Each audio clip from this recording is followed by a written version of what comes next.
Office of the Medical Examiner, Beatsville. Dr. Jack Hanman is speaking. How can I help you? Good evening, this is Kate Brooks. I'm not sure if you remember me.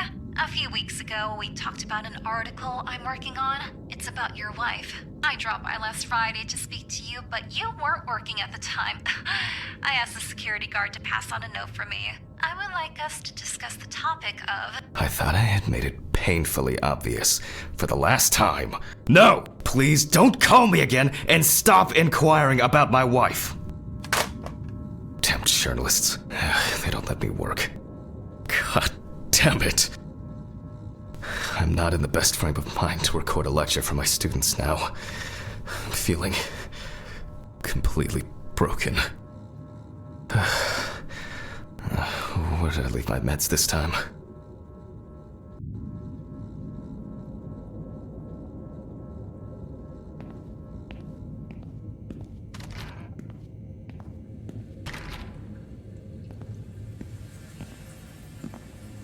Okay, time to pull myself together. And get back to work.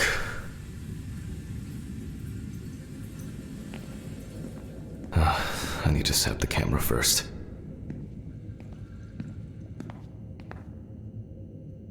But the word is, the lab will be open tomorrow.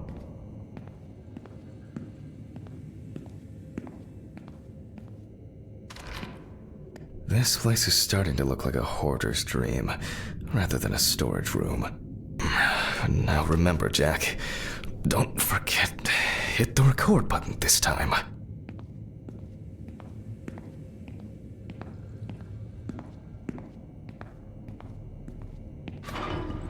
Hopefully the new tripod is going to hold up.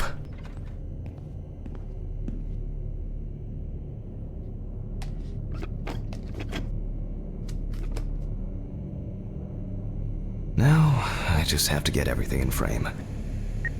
This should be fine. November 20th, 1991. Time, 8:43 p.m. Recording for medical students from the University of Missouri. This autopsy is conducted by Jack Hanman. Hello, everyone. Welcome to the autopsy room. Today, you will have the dubious pleasure of following a full autopsy, step by step. For those of you who have already performed your first autopsy, this will refresh your base. Let's start.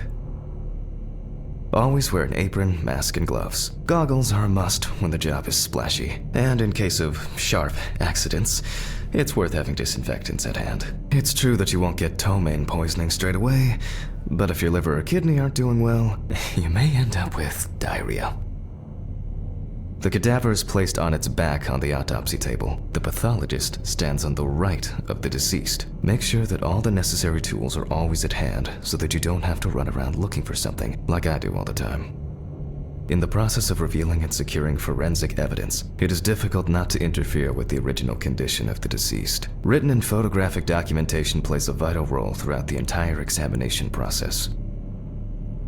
During your research, be patient, inquisitive, but above all, attentive to detail. Many entries are visible at first glance, but sometimes they can be cover for more interesting stories. And lastly, remember that nothing teaches you self-narration like working with the dead. So get used to that fact soon.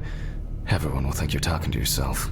Now, onto the police folder. That will contain all sorts of pertinent information as to who the deceased might be and what potentially happened to them. So, let's take a closer look, shall we?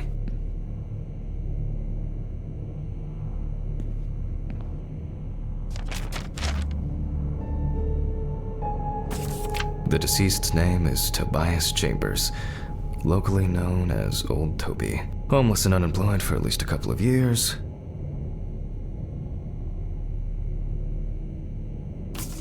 The deceased was found on the outskirts of a parking lot at a gas station, where he often begged and persistently offered drivers to wash their car windows.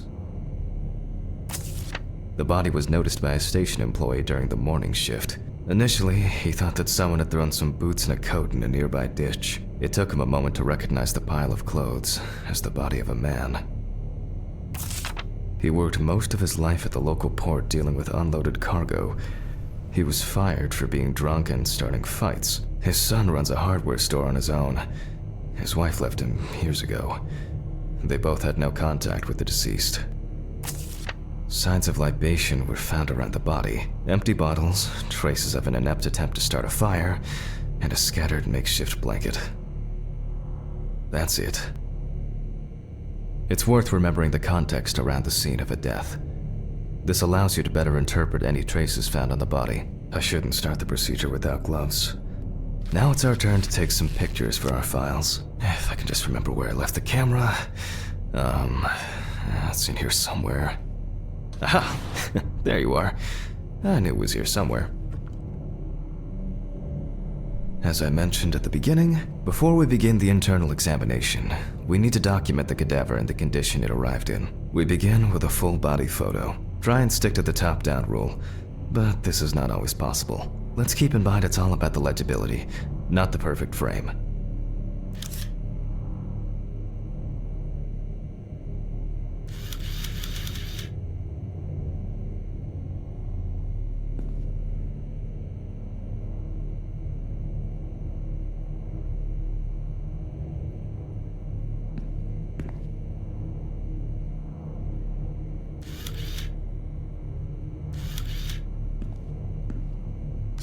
Voila, now we move on to the next step, looking for traces. Take your time.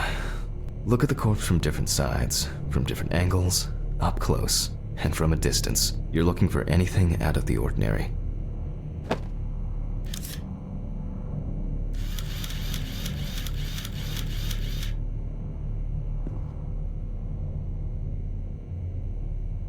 Some wounds in the feet and signs of frostbite, probably because the subject's shoes were too small.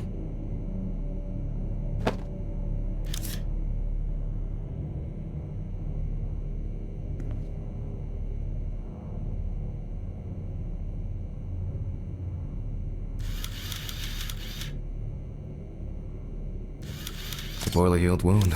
Looks old. I'll take a closer look later.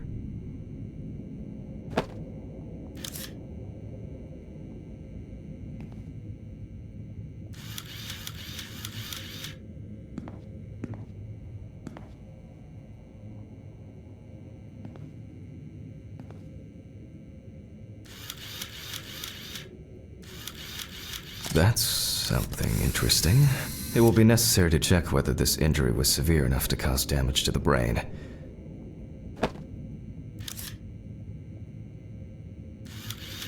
Hardened hands, worn out by physical work, and frostbite?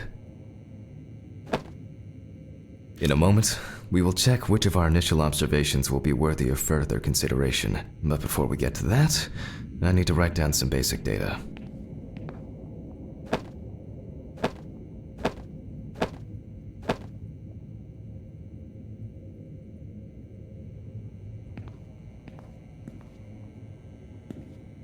Scalpel, scissors, syringe, magnifying glass, knife. I guess I forgot to clean the knife.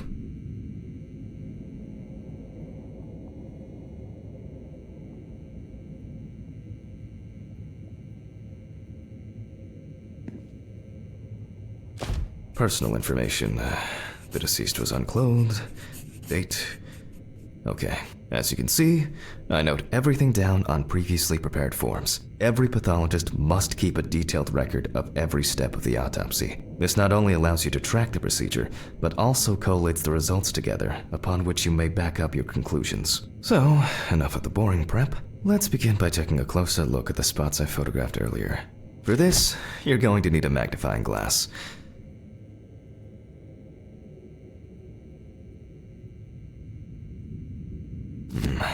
Which spot first? It looks like a burn mark. No doubt painful, but it's not pertinent for this case. I can confirm the presence of ecchymosis on the deceased man's head. The appearance indicates the intravital nature of the wound. Add alcohol, which I can clearly smell, and this was an accident just waiting to happen. Here we can see frostbite on the fingertips. We can tell by the characteristic skin color.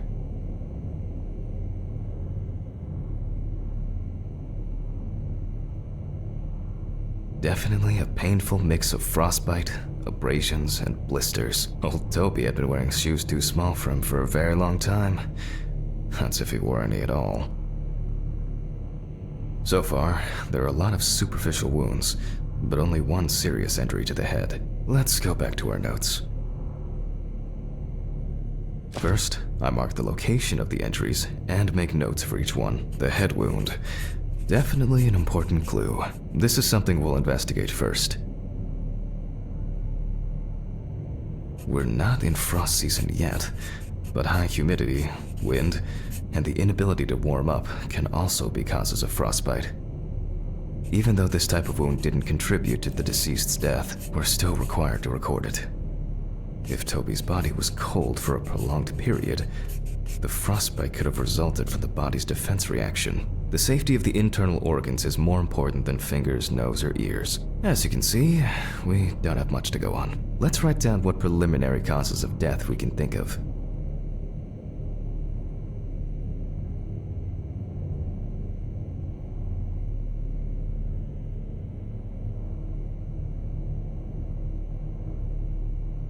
Various types of accidents are a common cause of death among the homeless and the elderly. Perhaps old Toby slipped and accidentally hit his head. Considering the conditions in which he slept, his body may have become hypothermic. The nights have been particularly nasty lately. We will check if there are any signs of freezing internally. This is of no interest to us. Since the deceased clearly smelled of alcohol, I'll add alcohol poisoning to our list.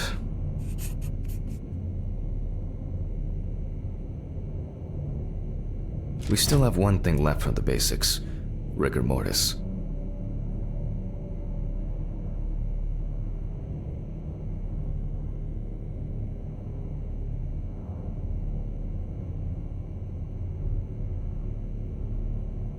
Well, we take our deceased by the hand, gradually re-raise it,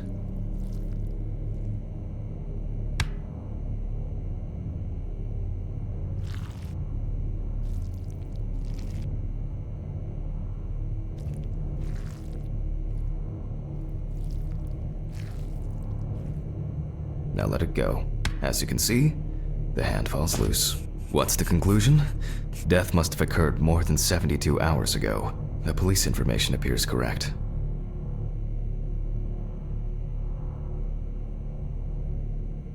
Head trauma seems the most promising, so we'll start there. For this, I need an oscillating saw.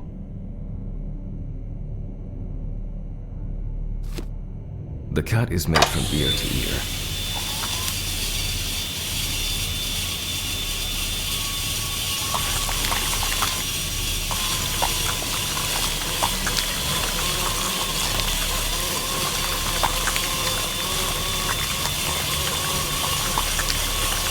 After which, we remove the skin and the top of the skull.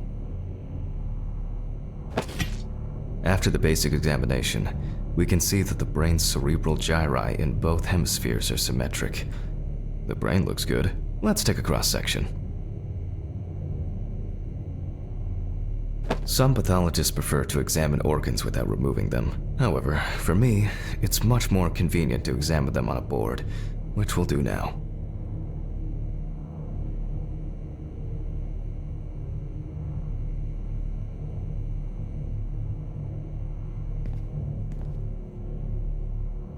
Holding a long, narrow blade knife in the dominant hand, we slowly cut the cranial nerves on both sides, all the time pulling the brain towards us.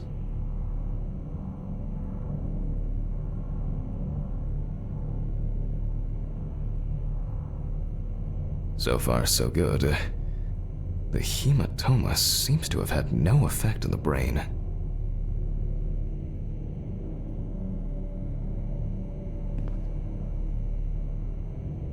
We can rule the fatal accident out as well.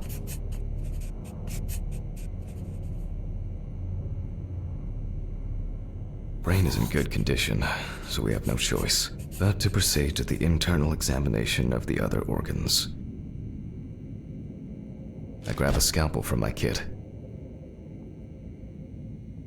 The incision should be in the shape of a letter Y.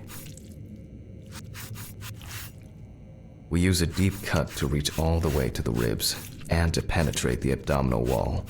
Alright, now we peel back and separate the skin.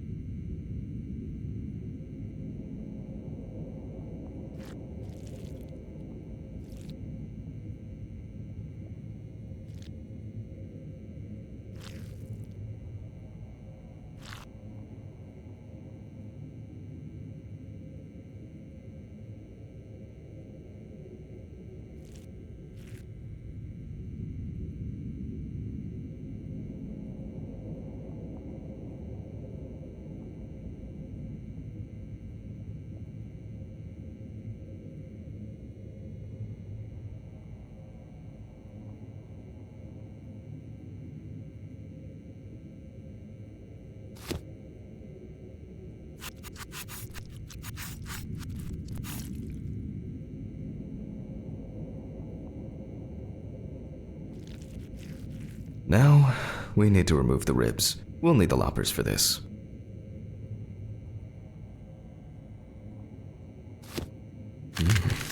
Quite a satisfying crunch, for some anyway. After removing the cartilage tissue, we instantly notice two things. Firstly, there is no congestion of the internal organs. This means that although the deceased was hypothermic, it didn't kill him. Secondly, the deceased smoked like a chimney. So, we should take a closer look at those lungs. We can see widespread black and tarry deposits caused by smoking cigarettes. Despite the tragic condition of the lungs, they are not the cause of death. Alice smoked too. It didn't kill her, but... what was I talking about? Lungs. Yes. Advanced inflammation.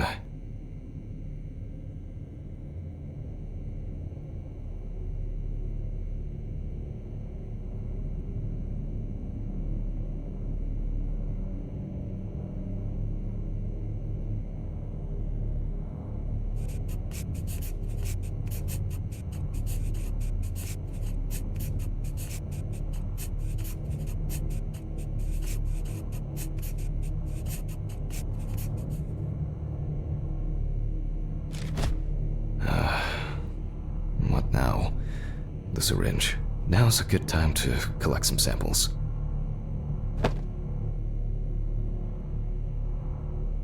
Specifically 3. From the eye, the heart, and the bladder. I'm interested to see the concentration of alcohol in the body.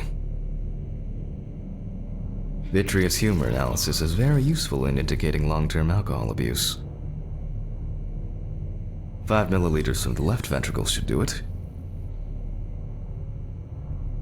But from the bladder, we draw about 10 milliliters of fluid.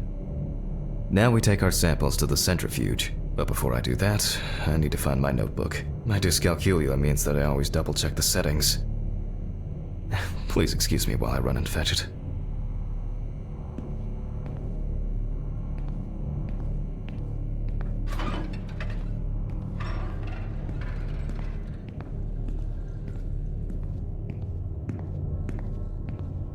This whole thing is covered in stains. I should check this out under the microscope sometime.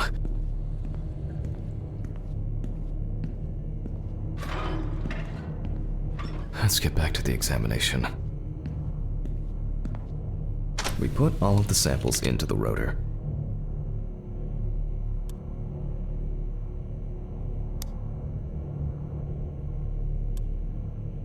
Now, we set the appropriate time and speed.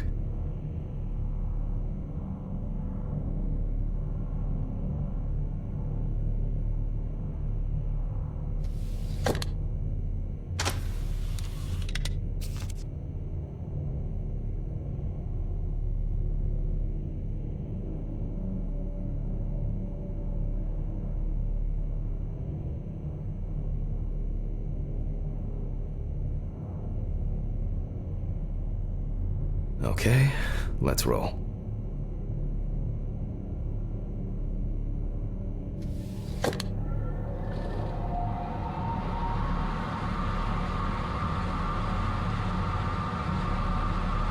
Oh shit, the fuses again.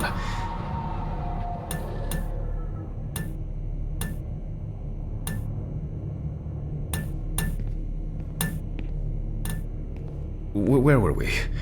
Oh yes, the blood alcohol concentration. Let's see what we've got here. Everything's separated as it should. Our lab is closed until tomorrow after the last, incident. However, considering that Toby's favorite eau de parfum appears to be ethanol, I'm guessing the results won't surprise me at all.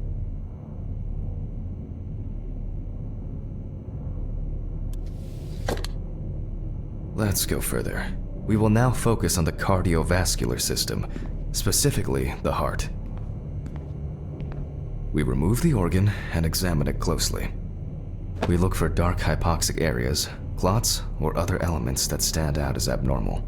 At first glance, the heart looks fine. The pulmonary trunk and aorta seem to be in good condition. There are no pathological changes that would have contributed to Toby's death. Now let's take a closer look at the stomach. Size is normal, healthy, pink color, and as expected, the stomach has no major external damage. We must now cut it open and inspect inside. We will do it carefully so that its contents do not spill out.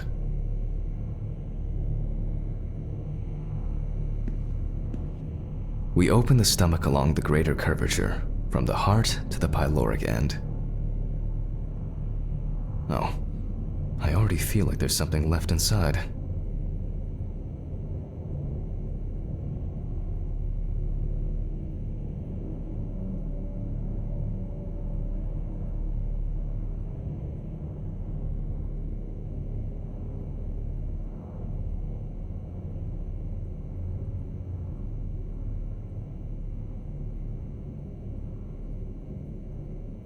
Okay, large amount of gas, small amounts of yellow, grayish food content, resembling some kind of meat. Either our deceased hadn't eaten in days, or the bulk of his stomach had already found a way out. Looks like I'll have to find the missing contents.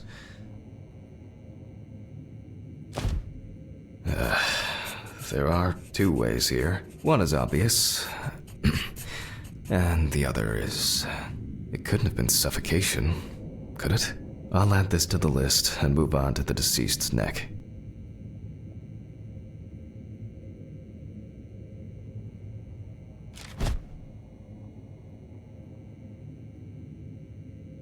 At first glance, the trachea looks normal.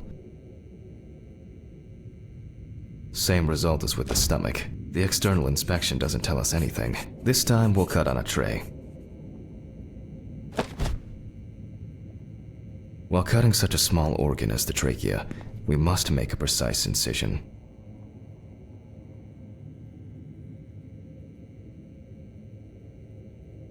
To be able to cut with the very tip of the blade, we must hold the scalpel as we would a pen.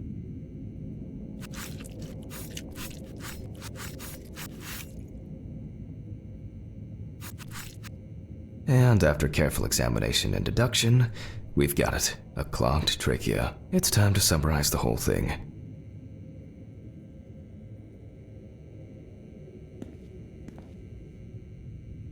Based on the report and preliminary documentation, it's safe to assume that the deceased passed out after consumption of alcohol and then fell asleep on his back.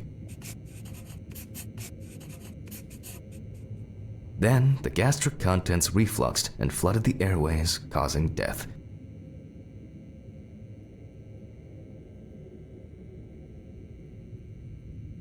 That's why we don't forget about the recovery position at dorm parties.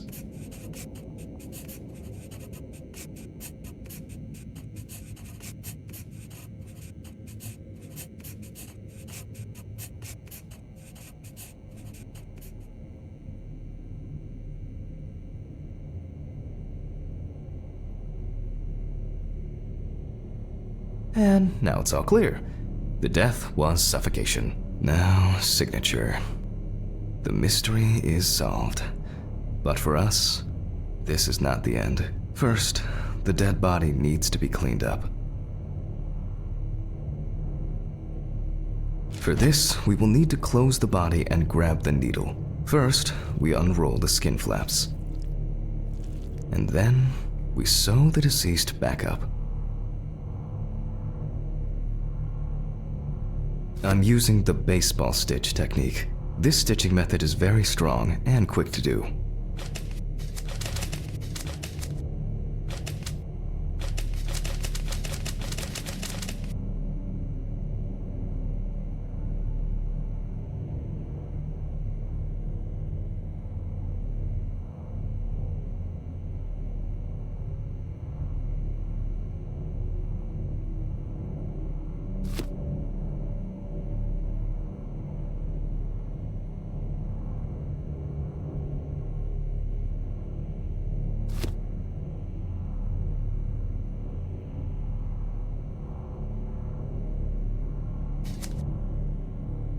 Beautiful.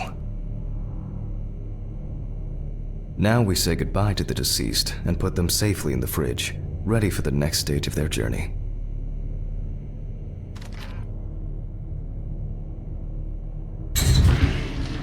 God, I'm tired. I'll drop these samples off at the lab on the way to the bar.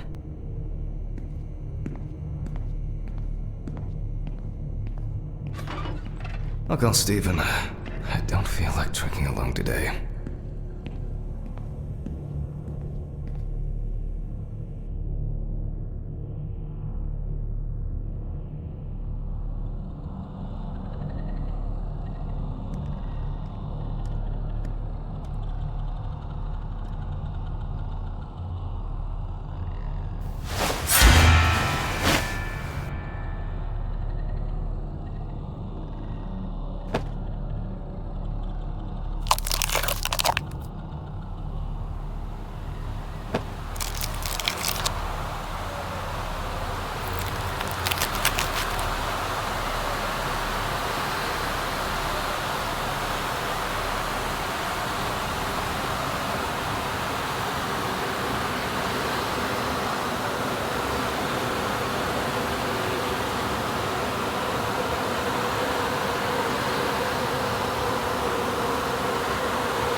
Forgive me.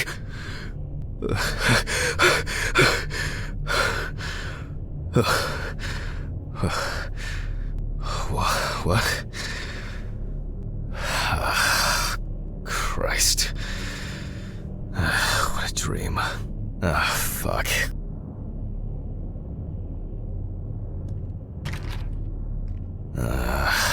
So much light everywhere.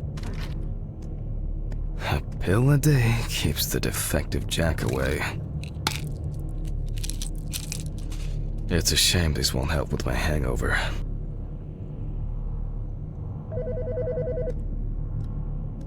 The fucking phone. Okay. I know I'm late. I'll be there soon. It's not like the dead are impatient. Jack, no. Alice? Who is this?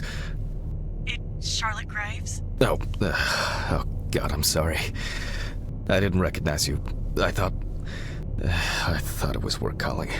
It's okay. I hate it when work calls me at home, too. How is everything? We haven't talked since... you know. Well, there are good days, and there are bad days.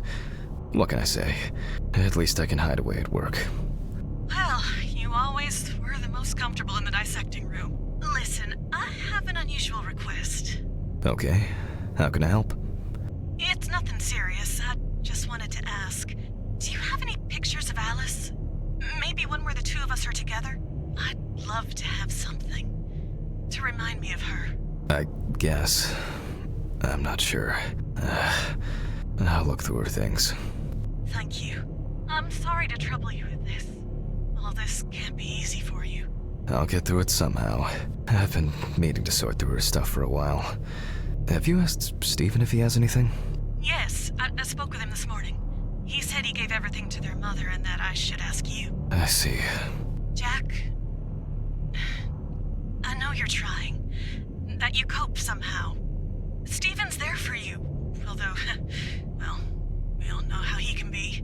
But, I mean, if you wanted to reminisce about Alice, talk. I really should go now. I overslept, I'm late for work, and I still have some errands to run on the way. Oh. Okay, sure. Sorry to keep you. I'll look for something and send it over. Thanks for the call, and bye. Oh, do you have my address? Not on hand. You'd best remind me again. 292 Browning Lane, apartment 432, Johnson City, New York, 13790. Got it. Thanks. Thank you. It would mean a lot to me. Just miss her so much. Yeah, me too. And that's okay. Really, no problem. Thank you. Take care, Jack. You too, Charlotte. It was nice to hear you. Well, that was a bit unexpected. I should probably find something to send.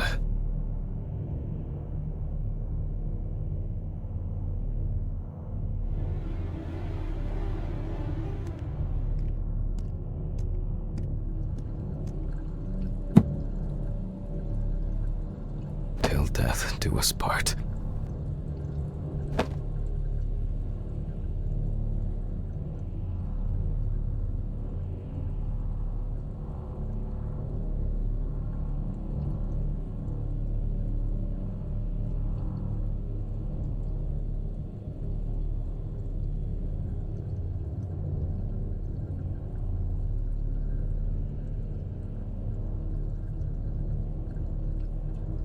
It's been almost a year.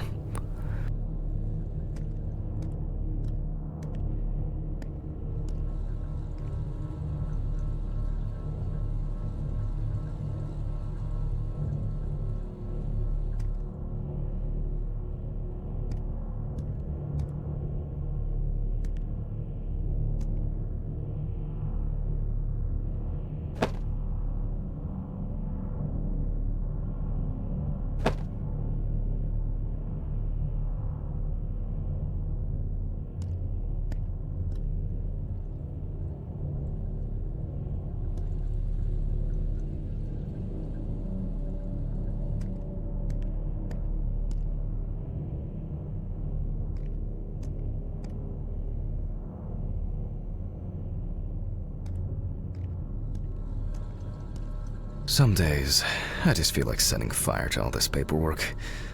I'm fed up with it.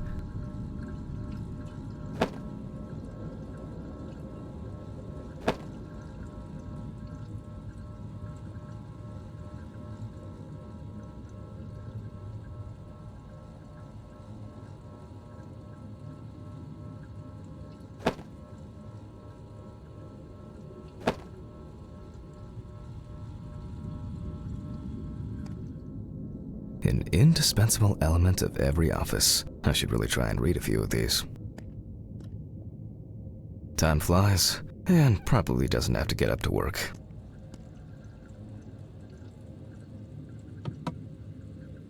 Alice and Charlotte in Amsterdam. It's hard to believe they've known each other for so long.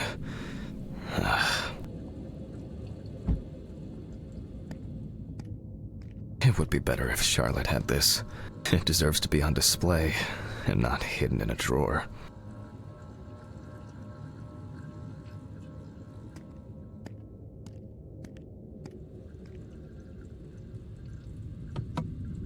These were from Thanksgiving.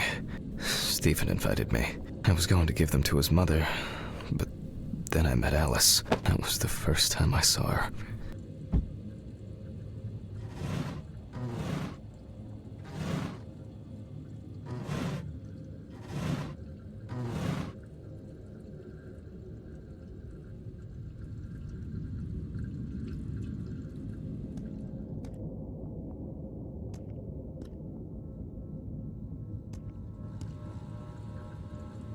Okay, time to go to work. I'm seriously late.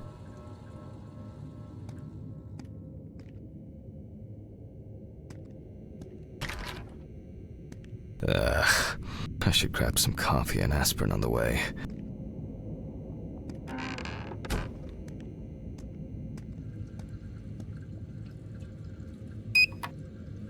These fluorescent tubes are brutal.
I hope this helps, Charlotte.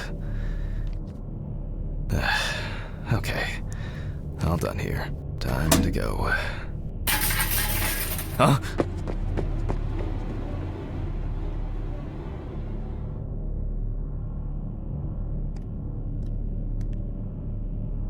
Damn. I forgot my jacket. Well. I'll brave it for tonight.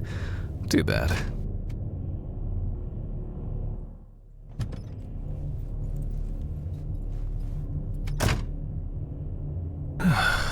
Nice and fresh. At least it's peaceful here.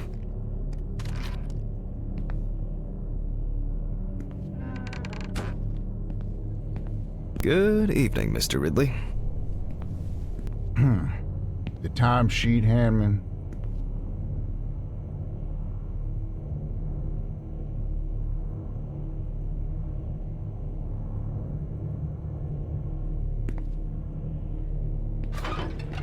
Some corpses have more personality than this guy. Christ. Who leaves the window open in the middle of November? So I'd better check the answering machine.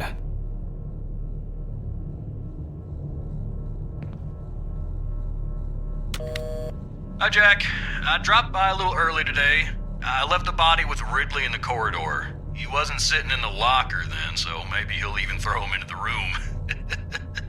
Well, how are you doing? I mean, it's your first birthday without her, and... This, I still have a hangover, and you know me, I run to the John like the neighbor's fucking dog. You know, today I slipped on his shit again. That fucking furball. He always has to shit next to my car. Anyway, I can't come over in the evening, but we'll catch up on the weekend, okay? Bye. Fuck. I almost forgot. Charlotte called me this morning. She asked about you, so answer your calls, Jack. This time it's not a reprimand for being late. That's par for the course. I wonder when this clown will learn to look under his feet. Birthday. I actually forgot it was today. Alice baked me muffins like these every birthday. A treat for later. I always crave something sweet after a section. Okay, joke's over. Apron, gloves, and get to work.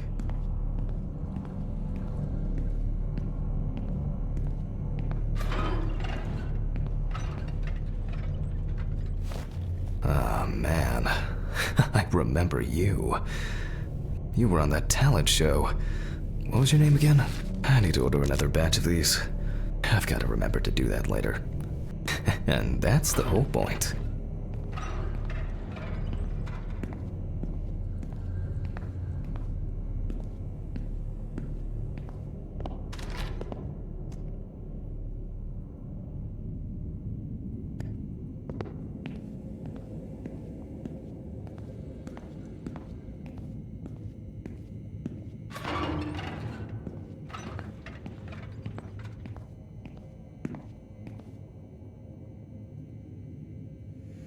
Steven laughs at me for recording everything.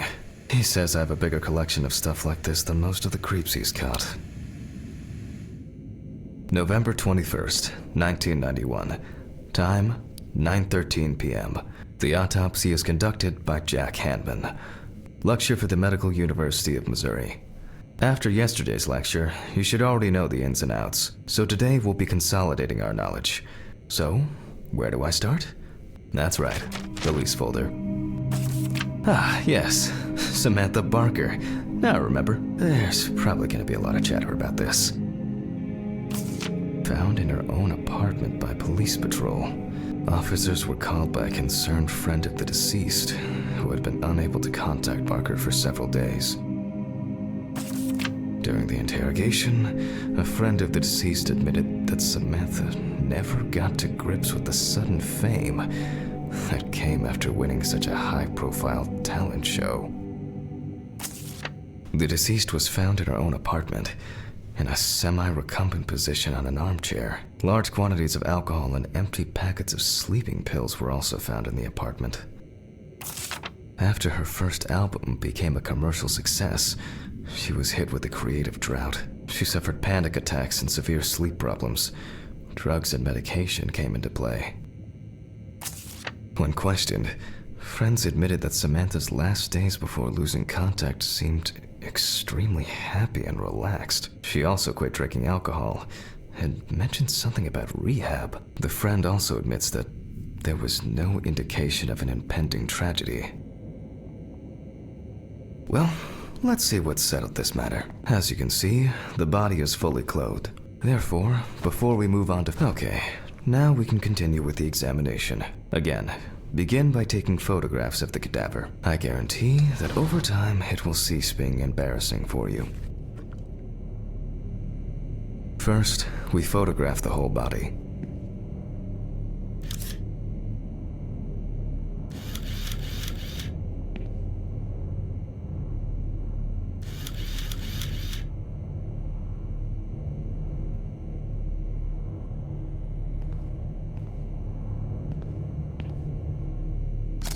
And now, any suspicious-looking marks or wounds.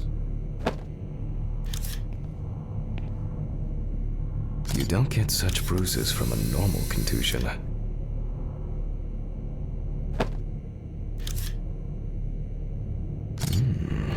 Yes, I've seen this many times.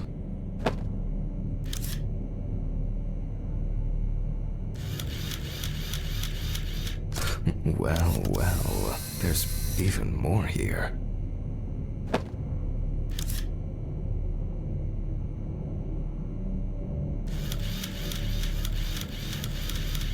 Interesting. Very uneven. We need to investigate this.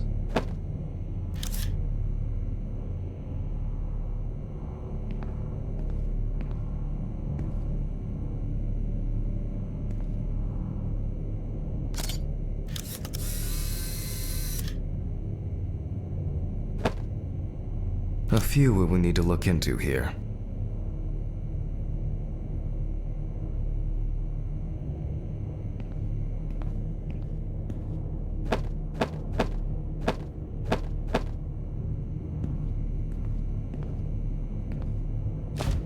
Notes prepared. Time to take a closer look.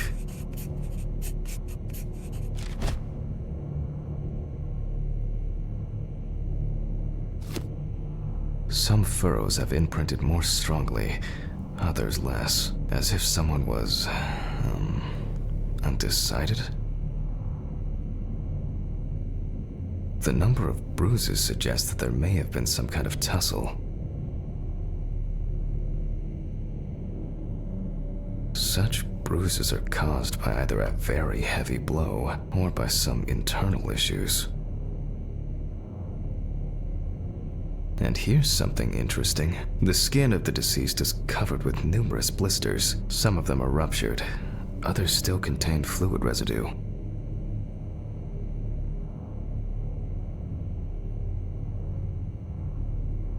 More numerous blisters. We have some leads to investigate here. Let's write this down.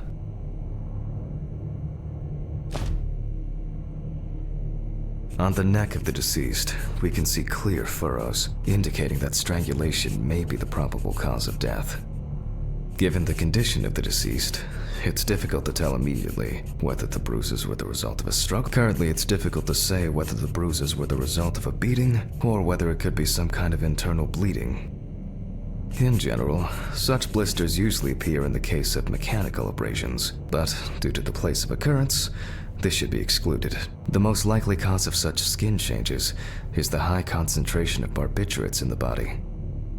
Although it's easier to have abrasions on your feet, but the number and size of the blisters suggests that it's probably a matter of barbiturate poisoning.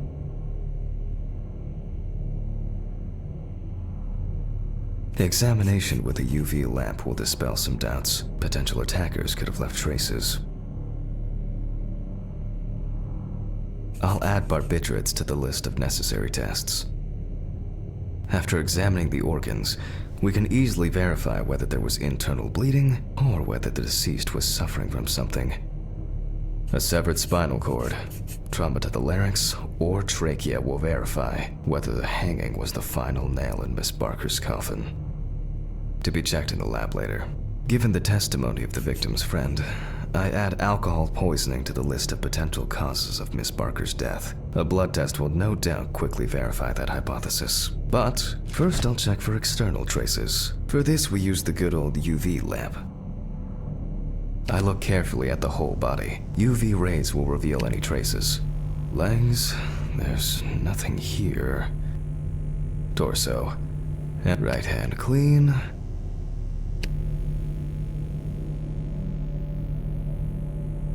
The left hand seems to be fine. No marks.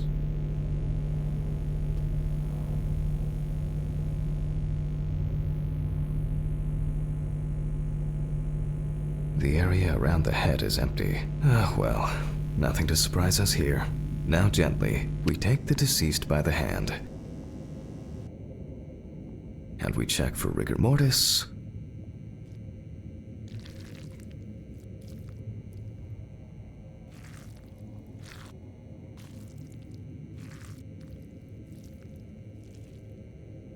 Again, the hand falls freely. After yesterday, you should know what this means. Since we don't have a definitive lead, we will examine all the key organs one by one. So, I'm starting the internal inspection. I dissect the skin of the deceased.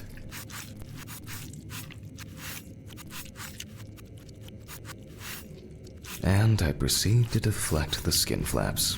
Compared with yesterday's body, the deceased has only trace amounts of adipose tissue.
Now for the ribs.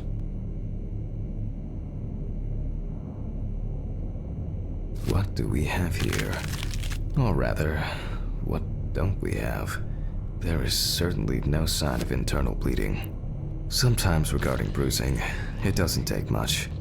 My wife was constantly banging into furniture, walking into door frames. It's a wonder she never broke anything. Before I disembowel the deceased, I will take samples for toxicological tests to determine the alcohol content. All done. I'll transfer these to the centrifuge. What was it? 15, 70, 10, 75? Maybe one day I won't need my notebook.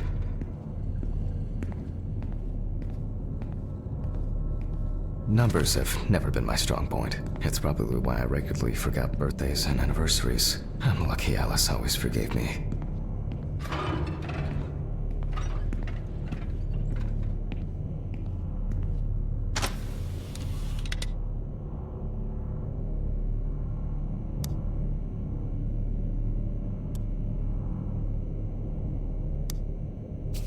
Gently does it with this old thing. Handle with kid gloves.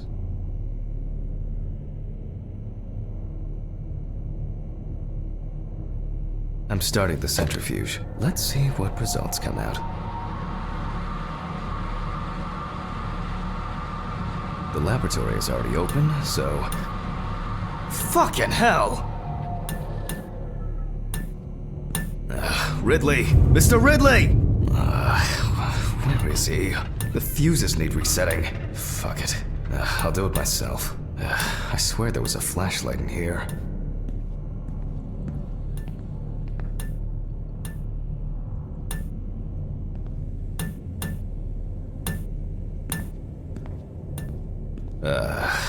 Whatever.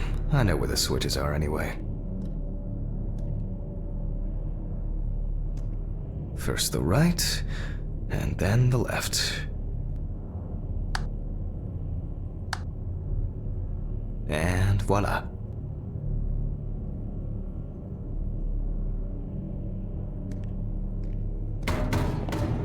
What?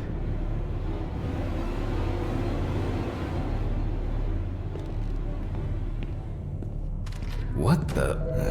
Oh, for fuck's sake. Can't I work in peace?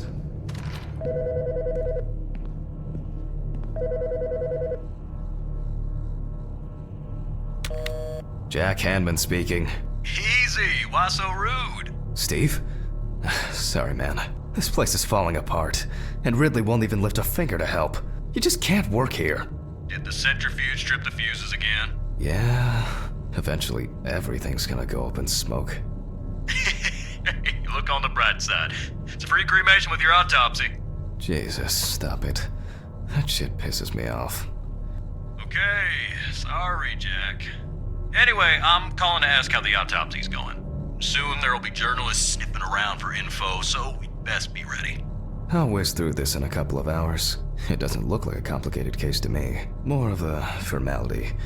The report will be available in the morning. Sounds great. Thanks. Phew! How's your head? Well, my head seems better than yours. On the way to work. Holy fuck. Jack, turn on the radio. What? What's happening? Quiet. A 3-car police convoy was involved in an accident near Pete's Bay Bridge while transporting prisoners to Orleans Parish Prison. At the moment, we do not know the exact number of victims or whether any of the convicts escaped. However, the scale of the accident indicates a large number of victims, possibly even fatal ones. Police are on their way to investigate the incident and secure the area. We know that the injured prisoners are on death row. The police were to transport them to their execution, which was to take place tomorrow morning. Many of them are very dangerous criminals. We will report on the matter on an ongoing basis, so stay tuned with us. What? Steven, was Red Pete one of the passengers? He was, wasn't he? What if he survived? Jack, I have to go. They want me on site. What if he survived? I gotta go. Talk to you later, okay? Fuck. Calm down, Jack. Pills. I need my pills. You heard him, Jack. A serious accident. Lots of victims. He's definitely dead. Yes. Nothing's going to happen. Christ. I've got to get back to work.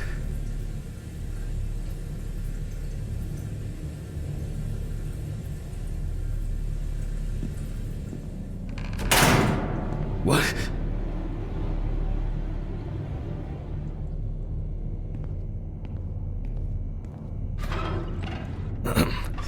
Technical break. At least I know I can pursue a career as a janitor if I need to. My own... Fucking hell!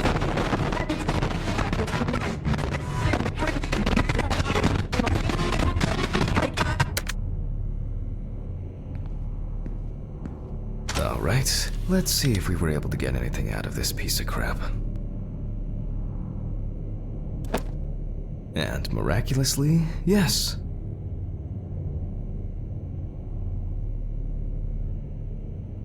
The samples did spin. I'll transfer them to the chromograph in the lab.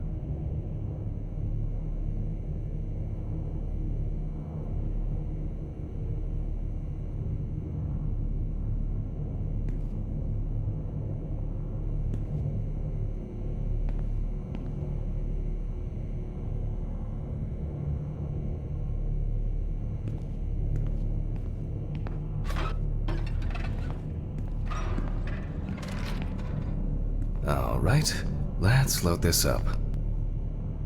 I placed the test tubes in the rack.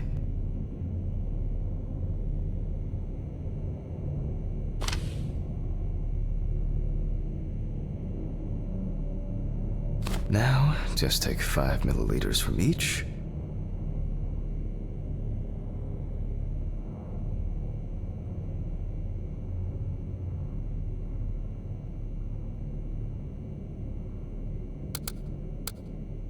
Precisely.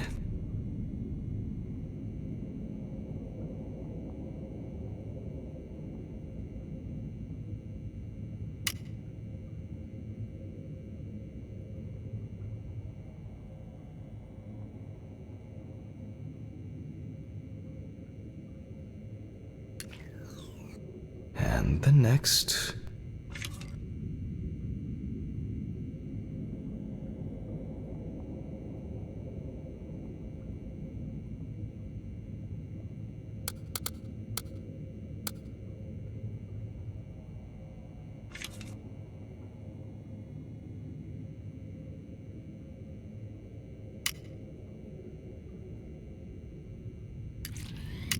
Five more.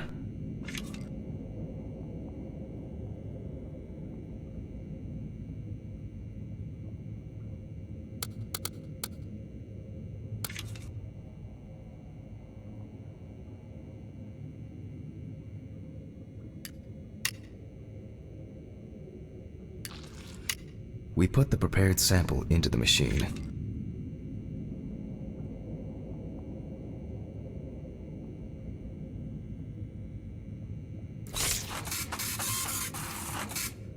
Let's see what we have here.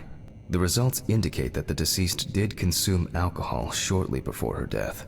However, this is not an amount that could cause poisoning leading to death, just slight inebriation. I can return to the body and continue the rest of the examination.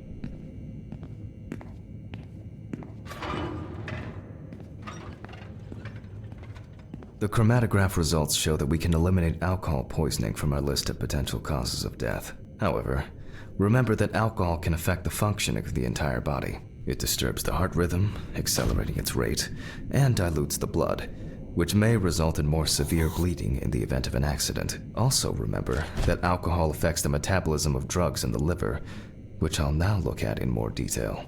First, I'll pick up the syringe again. I'll take samples from the liver and the heart to test the concentration of barbiturates in the body.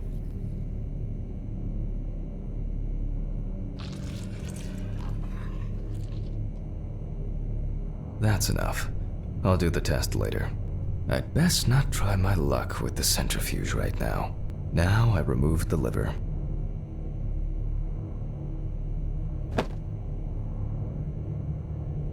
No lesions. However, it is slightly enlarged. Perhaps it's a slight inflammation or drug-induced damage. It may also be the result of the deposition of substances from drugs. Let's check the weight of the organ.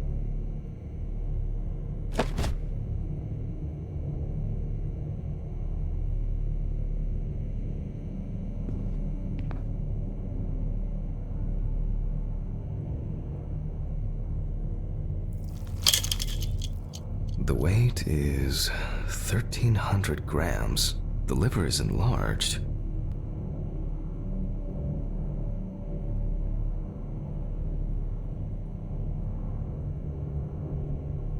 I'll move on to a cross-sectional study. Perhaps the enlargement is the result of early cancerous changes. The blade glides through smoothly. I don't feel like I'm encountering any changes with an unusual structure.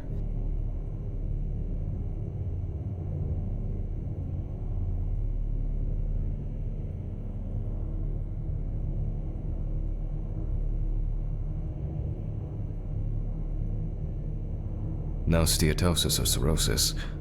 The liver is actually quite clean inside. The liver is basically healthy. We already know that the deceased didn't abuse alcohol. The question is, what about drugs or other substances? I move on to the heart.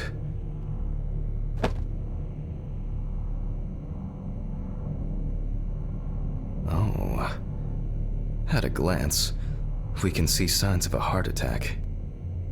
The deceased is definitely too young to have a heart attack due to natural causes. The liver is enlarged, not from alcohol poisoning, and the heart looks like it has collapsed. So, I guess we need to go to the centrifuge and check for these barbiturates.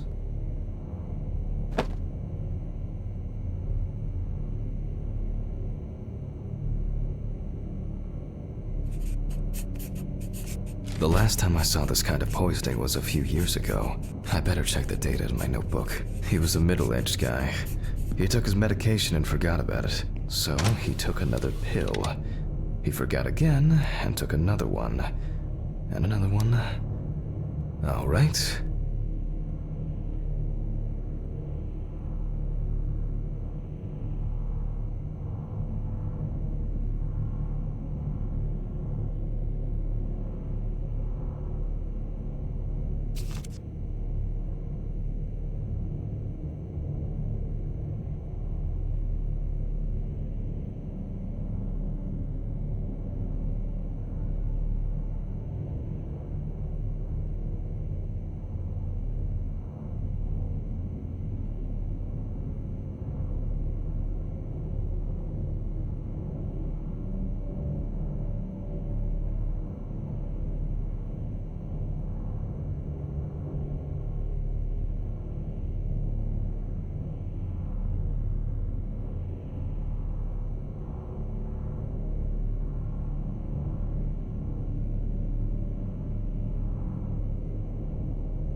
We close the centrifuge and pray that it doesn't trip anything again.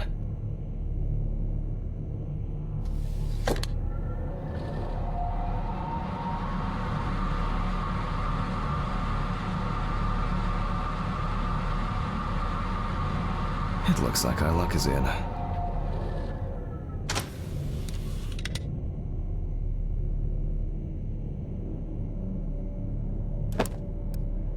We can take the samples to the lab now. I wonder how she was able to get hold of these drugs.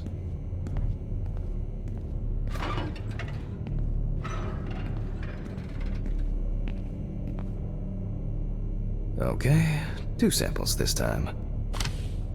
6 milliliters each.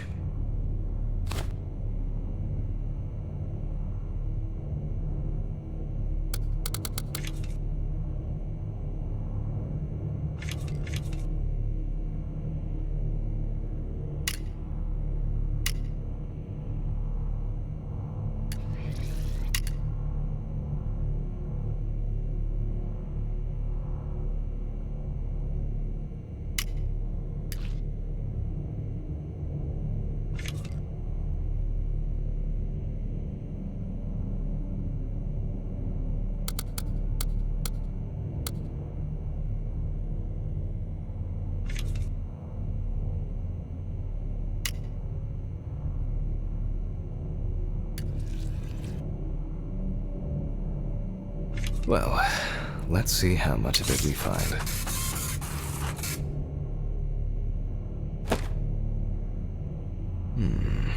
Nothing surprising. Significant amounts of phenobarbital metabolites of hepatic origin. Looks like I'll have to check the contents of the deceased's stomach.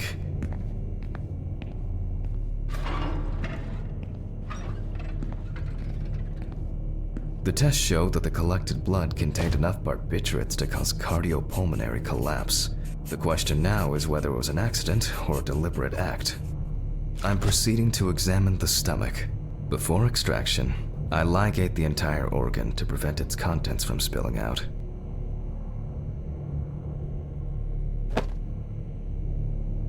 Okay, I'm now cutting out the organ, which will move to the board for dissection.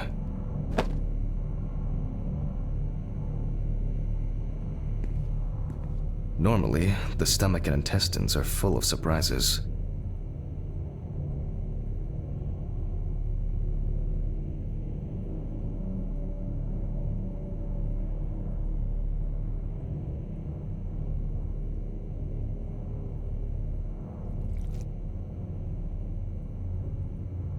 But not this time. We see remnants of undigested food and a dense mass of pills. You don't take this many drugs by accident.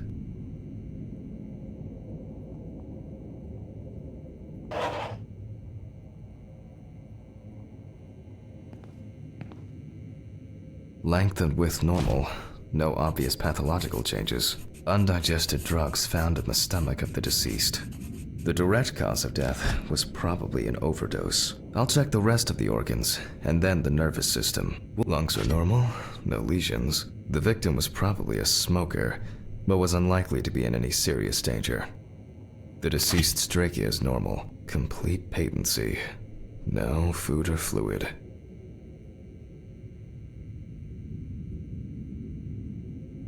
The deceased's intestine is normal. No clear pathological changes.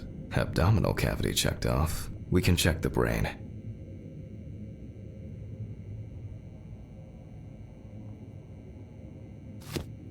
I make a cut to open the lid of the victim's skull and remove the brain.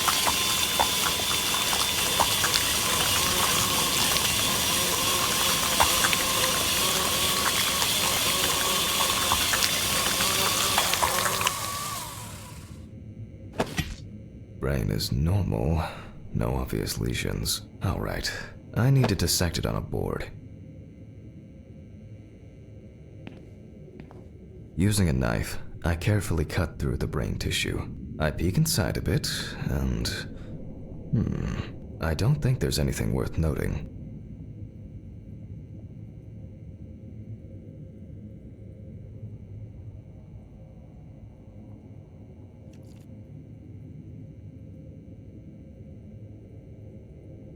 As expected, the deceased's brain is in excellent condition. No discoloration or changes due to hypoxia. There is still the matter of the marks on the neck. They look superficial, but who knows?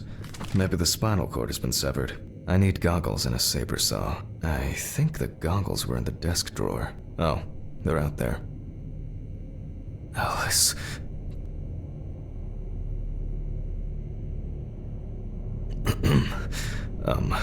Saw.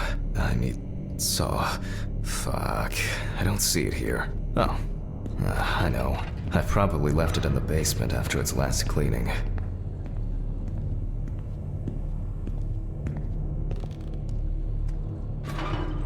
Mr. Ridley, I need a key to the basement. It's in the social room. Why is the key lying at the... never mind. Thank you. Hey, Hammond. Did you hear about the convoy? Well, maybe you'll get a chance to relive your glory days and catch Red Beat again, huh? Let's hope there won't be a need for that.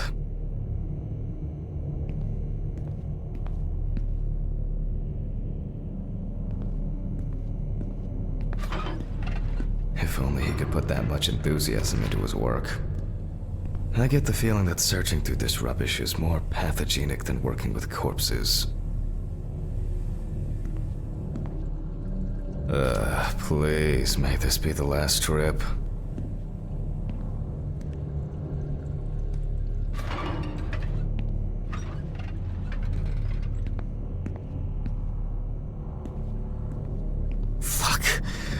Why did the prison convoy have to get into an accident?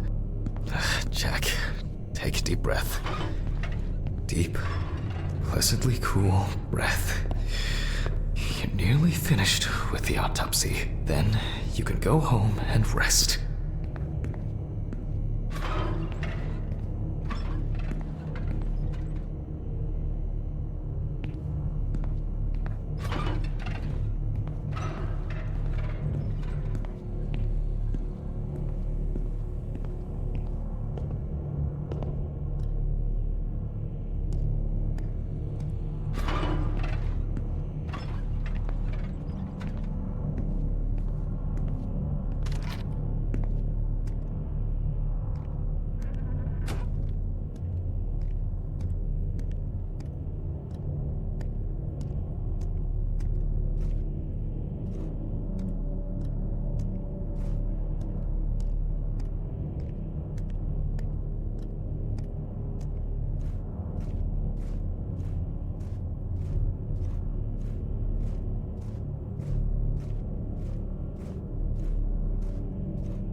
I'll take the saw.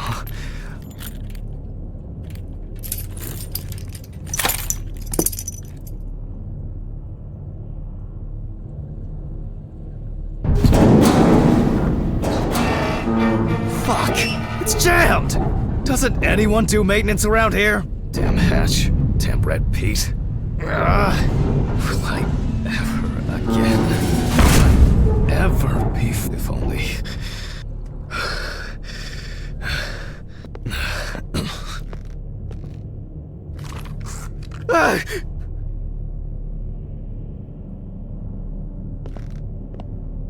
It would be easier if I put things away properly. Damn student lectures and their fucking props.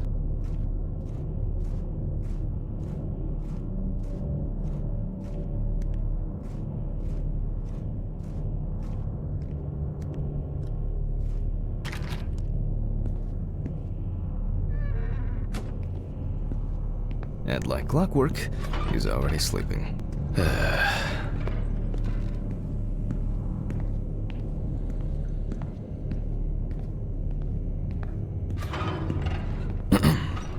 Sorry for the short interruption. I hope you all took the opportunity to grab some coffee. And now that I have everything I need, I'll move on to revealing the spinal cord.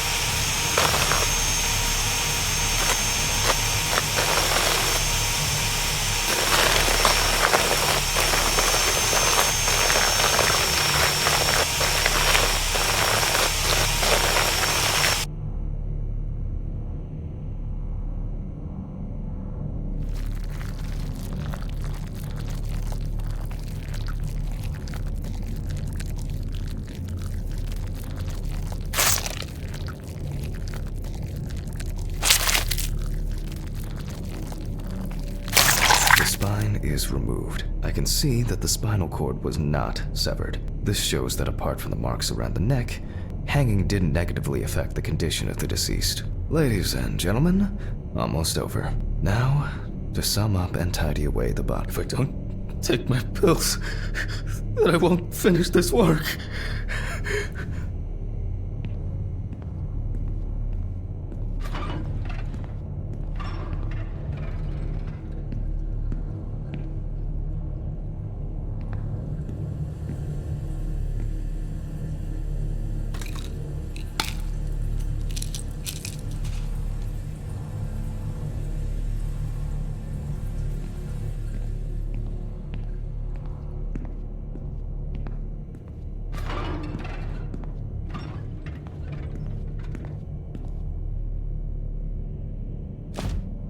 The direct cause of Samantha Barker's death was a heart attack resulting from an overdose of barbiturates.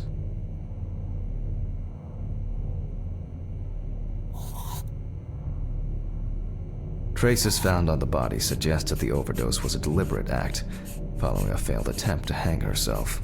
The autopsy found no evidence or genetic materials indicating that death could have been the result of an attack. Third-party involvement must be excluded.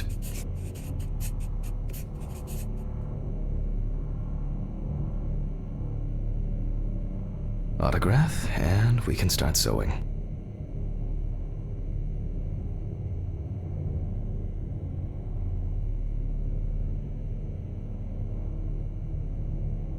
In the 1950s and 1960s, the use of barbiturates for suicide was actually quite common. I think it was most talked about after the death of Marilyn Monroe.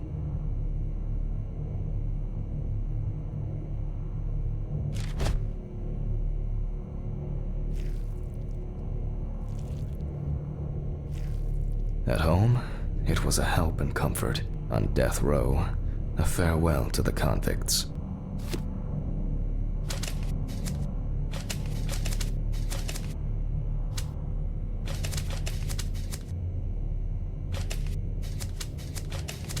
Well, we're done for today. Thank you for your attention.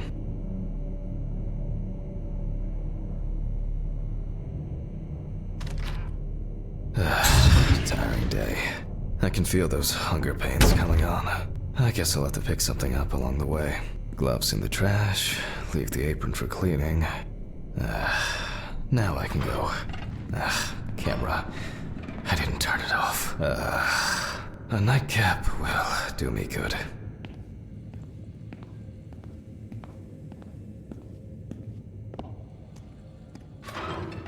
Good night, Mr. Ridley. The police will pick up the body and accompanying documentation in the morning. Sure. I guess there are actually two things in this world you can be certain of. Death and Ridley's reluctant attitude. Alright, maybe three things. My whiskey on the rocks when I get home. So cold. I guess I should have brought my jacket to work. This block can be quite intimidating when it's so quiet. Almost there. Stephen didn't want to go out for a drink tonight, so I'll drink my whiskey in the company of my TV. Shit. I forgot the muffin. Well, Ridley will have a nice treat for the night. I'm sure he'll be his happy, thankful self tomorrow.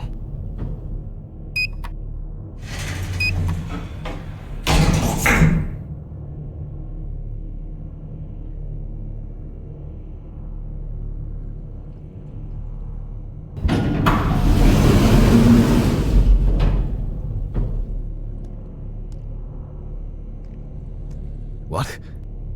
What? What the fuck? But I locked it. I'm sure of it.